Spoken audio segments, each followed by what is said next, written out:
I'm Vanessa, and I'm going to be talking about how exercising in the morning has the greatest health benefit than during any other time of the day. The average death rate in the United States today is 78 years old compared to what it was in 2007, which was 83. It's clear that Americans are dying at a younger age every year. Many of the leading causes of death are related to health issues. The easiest way to protect ourselves, or at least reduce the risk of getting certain diseases such as heart disease, diabetes, high blood pressure, and cancer, is to maintain a healthy weight by exercising and eating a healthful and nutritious diet. Exercising is not only important for maintaining a good weight, but also to live a healthy life. Being a nutrition major, I've always been really interested in exercising and nutrition. Unfortunately, the world of nutrition is very controversial. I've read a lot of articles, training coaches contradicting themselves of when is the best time to exercise, what exercises are the best for you, what's the best way to exercise. So after doing my own research, I'm here to discuss why exercising in the morning has the most health benefits. First off, I'm going to talk about how morning exercise produces greater weight loss.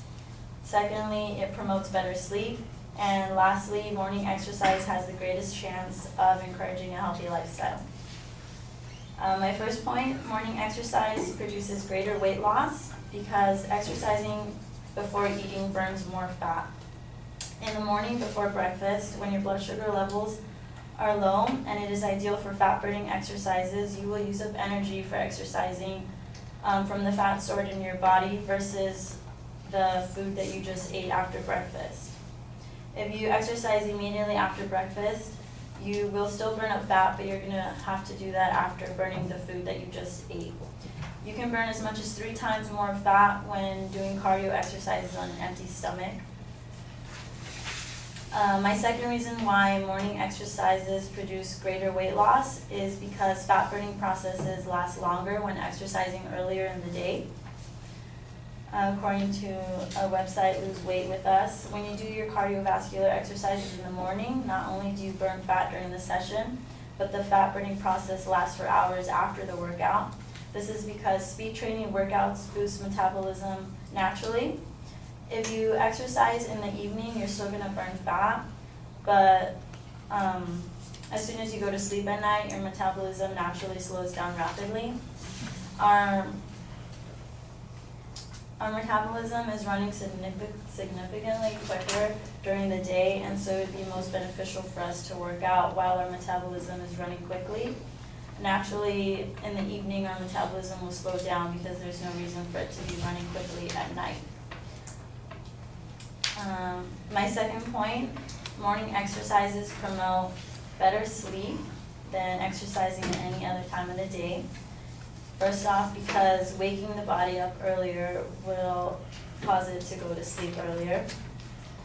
WebMD research suggests that morning exercise improves sleep, a benefit that could also promote weight loss. One study of overweight women between the ages of 50 and 75 showed that those who engaged in consistent morning exercise slept better than those who exercised less. The evening exercises had more trouble falling asleep, even if they fit in the same hours of exercise during the week. Not only will you get more sleep, but also exercising in the morning will improve the quality of sleep because of the steady energy being released throughout the day. Exercising in the morning necessarily demands waking up earlier, and this will condition your body to go to sleep earlier as well. Eventually, the quality of sleep will improve because your body will get used to going to sleep earlier.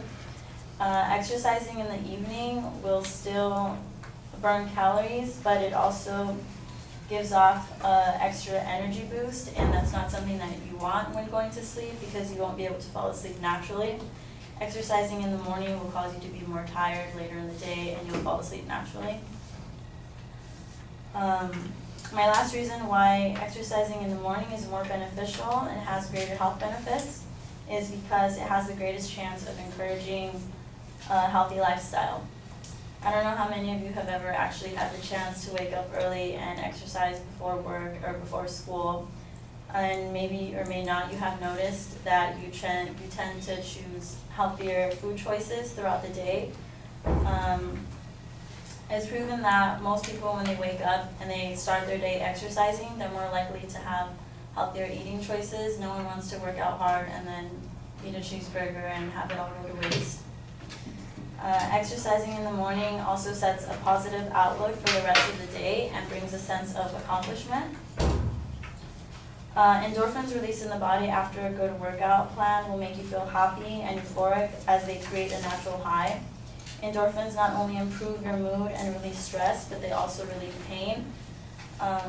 Another important thing to having a healthy life is not only your physical body, but also psychologically. Waking up in the morning after exercising and having a sense of accomplishment, feeling better, and with less stress will, in the end, make you a happier person, and over time, you'll have a healthier life. In conclusion, I realize that nutrition and exercising requires a lot of demand and commitment, and it's hard to know what is real from what is not with people saying all kinds of things. I encourage everyone to do their own research because no matter what experts say, everybody's body is different. So hopefully everyone exercises in the morning.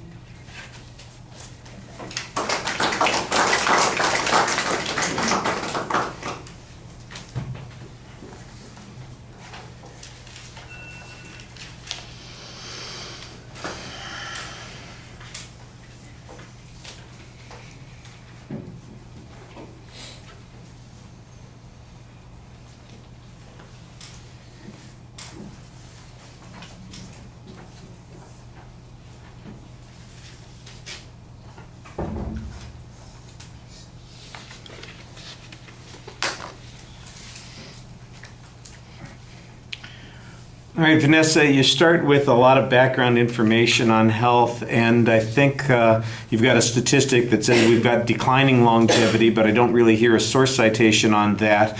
It would justify talking about this subject, so I think that that's pretty important. You did preview the contents for the audience pretty effectively, and I can see why there might be some reason to question about what the best time to work out is. I mean, you basically give us some personal credibility on this, so we're going to have to trust you that this is in fact a burning controversy that really affects people in some substantial way. I do think that you need to offer us a little bit more proof on some of those points, though. The presentation is pretty well organized in the body of the speech, although I did, in the first section, it sounded like there were 2 point number 2s, and that was a little bit confusing. When I heard the second point number 2, I could tell that it was the one that you had previewed, so I assumed that the other thing was just like a secondary point on that first issue, and that's one of the problems with doing a little bit too much labeling. Sometimes things get a little convoluted as a consequence. Let me see. There's a big assumption about fat burning, and especially on that first point, and it's all asserted. I didn't really hear any information on that, and I think that that's a little bit problematic, that we burn fat more effectively and efficiently in the morning, and your metabolism's at a different spot. You might believe that's true. I don't know why you believe that's true, but you treat it as a presupposition, and if you want to convince us of it, you need to provide us with some data on those particular points. I was missing, there was a statistic at one point that said we burn 3 times as much fat on an empty stomach, and I'm going, well, where did that come from? I have no idea why you believe that is true and what proof there is for that. So I think you need to be a little bit more consistent about citing the information. There are a couple of places where you cite websites that you got information from. Some of them appear to be secondary sites. So the WebMD site cites a study, for instance, that it presents, and that's where you got the study, but you should be citing the study itself and who is responsible for it and quote it a little bit more directly. There was one source citation, that was a website that you quoted, that I'm not exactly sure why I'm supposed to assume that the people on this website know more and are better able to determine when exercise is appropriate than any any other place where there's been this controversy. That's one of those things where you could build up a little bit of credibility for your evidence by providing us with more background. So that's really where I think that there's a little bit of weakness in the argument. You explain ideas and concepts pretty well. Proving them, though, I think is a little bit bigger a step than you're able to take on some of these points. The issue on lifestyle at the end that you have is okay, except once again, there's not really much proof about how people are going, like the endorphins are great. I'm glad to know that exercise gets us those endorphins, but why are those endorphins more important in the morning? I don't really know. I did think that you made a good effort to speak to the audience on a regular basis.